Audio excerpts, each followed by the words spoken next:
Lecture du livre du prophète Jérémie. En ces jours-là, pendant le siège de Jérusalem, les princes qui tenaient Jérémie en prison dirent au roi Sédécias : « Que cet homme soit mis à mort. En parlant comme il le fait, il démoralise tout ce qui reste de combattants dans la ville, et toute la population. Ce n'est pas le bonheur du peuple qu'il recherche, mais son malheur. » Le roi Sédécias répondit : « Il est entre vos mains, et le roi ne peut rien contre vous. » Alors ils se saisirent de Jérémie et le jetèrent dans la citerne de Melchias, fils du roi, dans la cour de garde. On le descendit avec des cordes. Dans cette citerne, il n'y avait pas d'eau, mais de la boue, et Jérémie enfonça dans la boue. Eben-Mélec sortit de la maison du roi et vint lui dire : « Mon seigneur le roi, ce que ces gens-là ont fait au prophète Jérémie, c'est mal. Ils l'ont jeté dans la citerne. Il va mourir de faim, car on n'a plus de pain dans la ville. » Alors le roi donna cet ordre à Eben-Mélec, l'Éthiopien : « Prends 30 hommes avec toi et fais remonter de la citerne le prophète Jérémie avant qu'il ne meure. »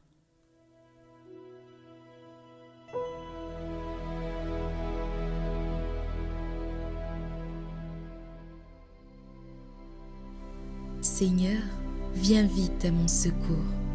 D'un grand espoir j'espérais le Seigneur. Il s'est penché vers moi pour entendre mon cri.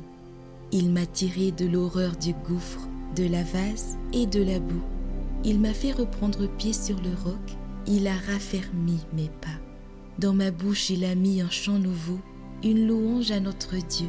Beaucoup d'hommes verront, ils craindront. Ils auront foi dans le Seigneur.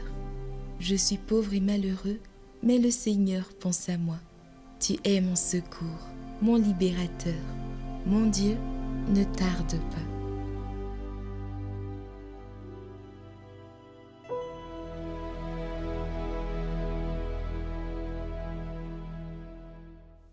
Lecture de la lettre aux Hébreux.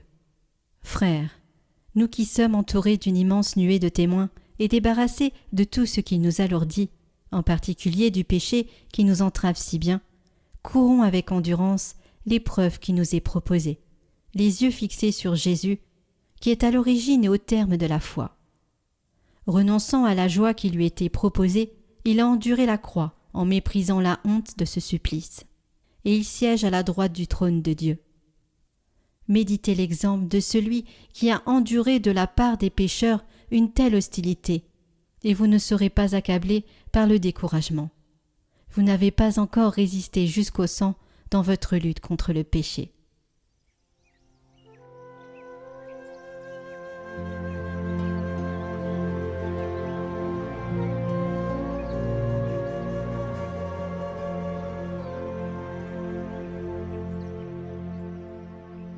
Évangile de Jésus-Christ selon saint Luc.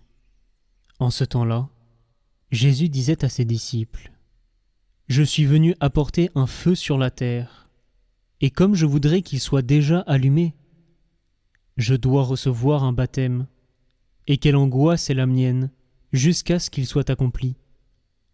Pensez-vous que je sois venu mettre la paix sur la terre ? Non, je vous le dis, mais bien plutôt la division. Car désormais 5 personnes de la même famille seront divisées.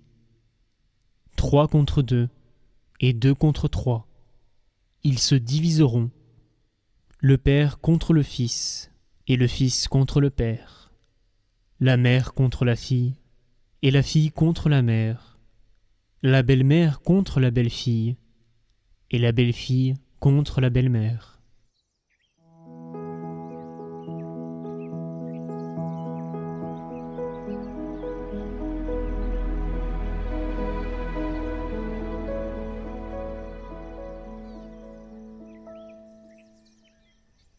Je vous imagine de l'autre côté du micro quand vous avez entendu la première lecture.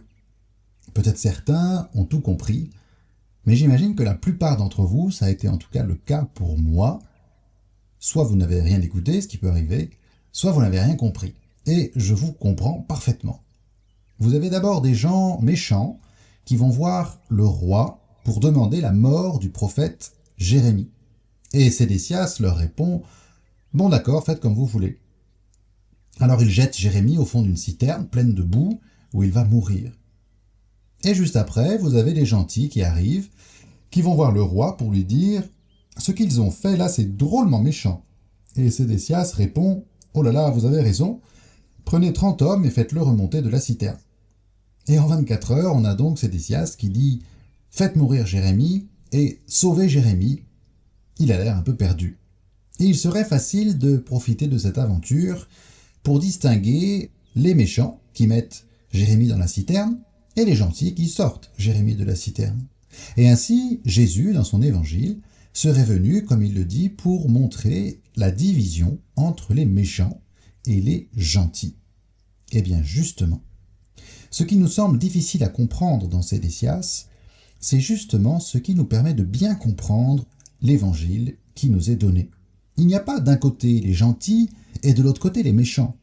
Sédécias est la preuve que la frontière entre le bien et le mal passe au cœur de l'homme. La division dont parle Jésus, c'est d'abord une division du cœur. De tout son cœur, Sédécias veut sauver ce prophète, et il oublie que c'est ce même cœur qui l'a jeté au plus profond de la fosse. Ce prophète, c'est son cœur. Ce prophète, c'est mon cœur. Il est là, en pleine lumière le matin, et je le trempe dans la boue quelques heures plus tard. Lorsque je me mets à l'écoute des gentils, le Père, le Fils, l'Esprit Saint, la Vierge Marie, mon cœur est hissé vers le ciel. Il sort de la citerne, il est emporté vers la lumière. Et dans la même journée, je me remets à écouter les méchants, Satan et ses amis, la jalousie, l'envie, l'impureté, le vol, le mensonge. Et mon cœur, comme Sédécias, se lance lui-même au fond de la citerne et il nage dans la boue qu'il trouve confortable. Puis il s'attriste de sa déchéance. Il arrête de bouger et il est là, seul, au fond de la citerne. La mauvaise nouvelle, c'est que dans la vraie vie, il n'y a pas quelqu'un qui va m'envoyer 30 personnes pour me sortir de la citerne. Je suis là au fond tout seul et tout gluant. Je me souviens des gentils que je suivais ce matin même, le Père, le Fils, l'Esprit Saint, mais ils me paraissent si loin, si purs, si lumineux. Comment pourrait-il venir jusqu'à moi? Jésus descend. Le Verbe se fait chair pour descendre jusqu'au fond de nos citernes. Jésus n'a pas eu peur de la boue, de la glaise dont l'homme est façonné. Il n'a pas peur de nos divisions, il n'a pas peur de la partie mauvaise des Sédécias que nous sommes tous. Je suis venu apporter la division, dit Jésus, oui, dans la mesure où ma présence illumine les divisions qui habitent ton cœur et qui habitent le mien. Mais au fond, je suis venu pour rappeler à moi tout ce qui est divisé, pour unir en moi tout ce qui est désuni. Je ne me contente pas de manifester, je suis venu guérir, je suis venu pour apporter la paix dans ton cœur, dans ta famille, dans le monde. Cette paix ne peut pas venir de l'ignorance de tes propres divisions, mais elle doit passer par leur guérison. Alors regarde au fond de ton cœur.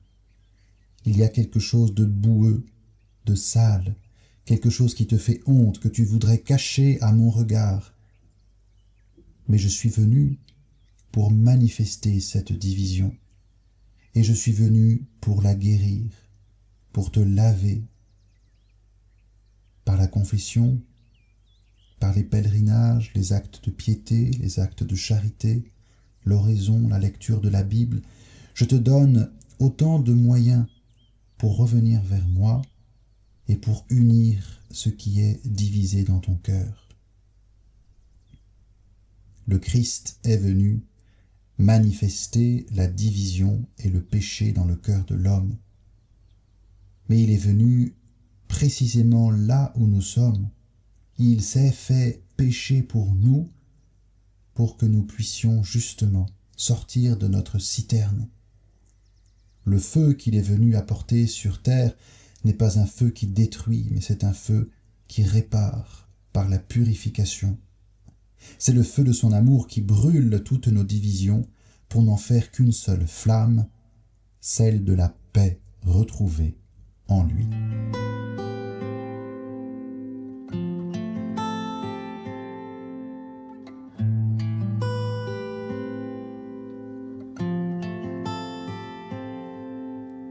Viens, Esprit Saint, répands sur notre terre le feu de ton amour et brûle en nous toujours.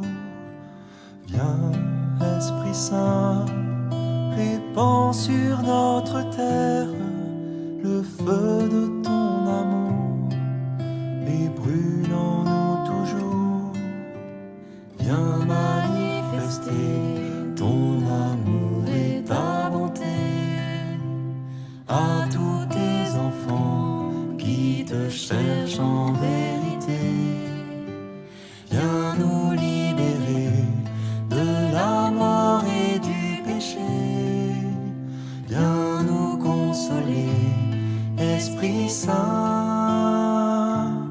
Oh, viens. Viens, Esprit Saint, répands sur notre terre le feu de ton amour et brûle en nous toujours.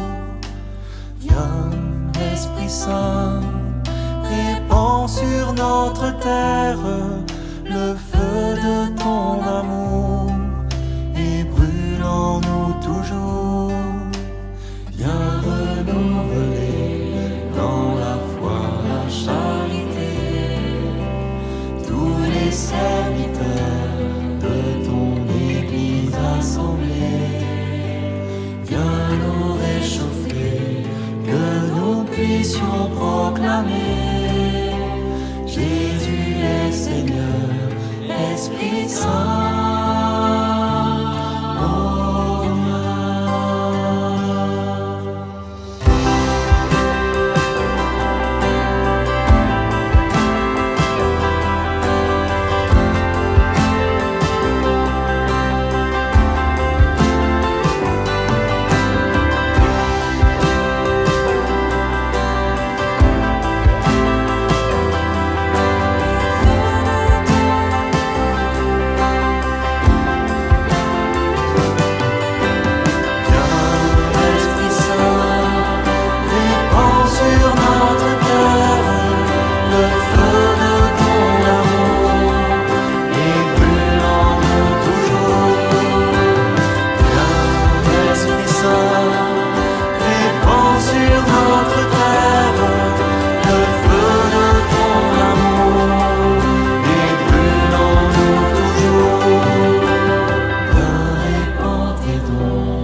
Prions pour toutes les intentions déposées en commentaire cette semaine.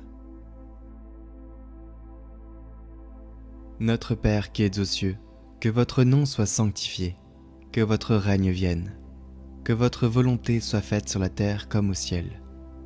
Donnez-nous aujourd'hui notre pain de ce jour. Pardonnez-nous nos offenses, comme nous pardonnons aussi à ceux qui nous ont offensés. Et ne nous laissez pas entrer en tentation, mais délivrez-nous du mal. Amen. Je vous salue Marie, pleine de grâce, le Seigneur est avec vous. Vous êtes bénie entre toutes les femmes, et Jésus, le fruit de vos entrailles, est béni. Sainte Marie, Mère de Dieu, priez pour nous, pauvres pécheurs, maintenant et à l'heure de notre mort. Amen. Gloire au Père et au Fils et au Saint-Esprit, comme il était au commencement, maintenant et pour les siècles des siècles. Amen.